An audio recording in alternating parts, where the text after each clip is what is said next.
തമിഴ്നാട് ബില്ലുകൾ നിയമമാക്കിയതുപോലെ കേരളത്തിലേതും സുപ്രീം കോടതി വിധിക്കനുസരിച്ച് ചെയ്യുമെന്ന് നിയമമന്ത്രി പി രാജീവ്. ബില്ല് തടഞ്ഞുവെച്ചതുമായി ബന്ധപ്പെട്ട സുപ്രീം കോടതി വിധിയെക്കുറിച്ചുള്ള കേരള ഗവർണറുടെ പരാമർശം ഖേദകരമെന്ന് പ്രതിപക്ഷ നേതാവ് വി ഡി സതീശൻ പ്രതികരിച്ചു.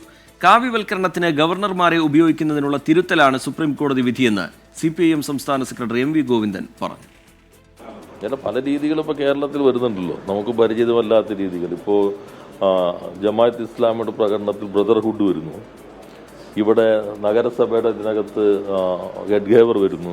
അപ്പോൾ രാഷ്ട്രീയം കൈകാര്യം ചെയ്യുന്ന ആളുകൾ പലതും തിരികെ കയറ്റാൻ ഇത്തരം ഘട്ടങ്ങൾ ശ്രമിക്കുന്നുണ്ട്.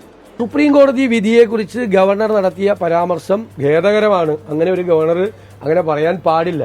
സുപ്രീം കോടതി ഫുൾ ബെഞ്ചിന്റെ വിധി വന്നാലും ഡിവിഷൻ ബെഞ്ചിന്റെ വിധി, രണ്ടംഗങ്ങളുടെ വിധി വന്നാലും അത് ബൈൻഡിംഗ് ആണ്, ഭരണഘടനാപരമായി ബൈൻഡിംഗ് ആണ്. ആ ഭരണഘടനയെ ചോദ്യം ചെയ്യുന്നതിന് തുല്യമാണ് കേരള ഗവർണറുടെ പരാമർശം. സുപ്രീം കോടതി വിധി വന്നാൽ അത് രണ്ട് അംഗങ്ങൾ നടത്തിയ വിധിയല്ലേ, അത് ഫുൾ ബെഞ്ചിൽ പോകേണ്ട വിധിയല്ലേ. അതുകൊണ്ട് ഇത് ശരിയല്ല എന്ന് പറയുന്നത് ഏത് നീതിയുടെ അടിസ്ഥാനത്തിലാണ്, ഏത് ന്യായത്തിന്റെ അടിസ്ഥാനത്തിലാണ്? ഇന്ത്യയിലെ ഫാസിസ്റ്റ് പ്രവണതകൾക്കിടയിലും ഓപ്പറേറ്റ് ഹിന്ദുത്വവൽക്കരണ അജണ്ട നടപ്പിലാക്കാൻ ശ്രമിച്ചുകൊണ്ടിരിക്കുന്ന നരേന്ദ്രമോദി ഗവൺമെൻറ്റിൻ്റെ ഈ പശ്ചാത്തലത്തിലും നിയമവാഴ്ചയ്ക്ക് സാധ്യതയുണ്ട് എന്ന് തന്നെയാണ് സുപ്രീം കോടതിയുടെ ഈ വിധിയിലൂടെ ഈ രാജ്യം മനസ്സിലാക്കിയിട്ടുള്ളത്. ഭരണഘടനാപരമാവണം, ഗവർണറായാലും പ്രസിഡൻ്റായാലും പ്രധാനമന്ത്രിയായാലും.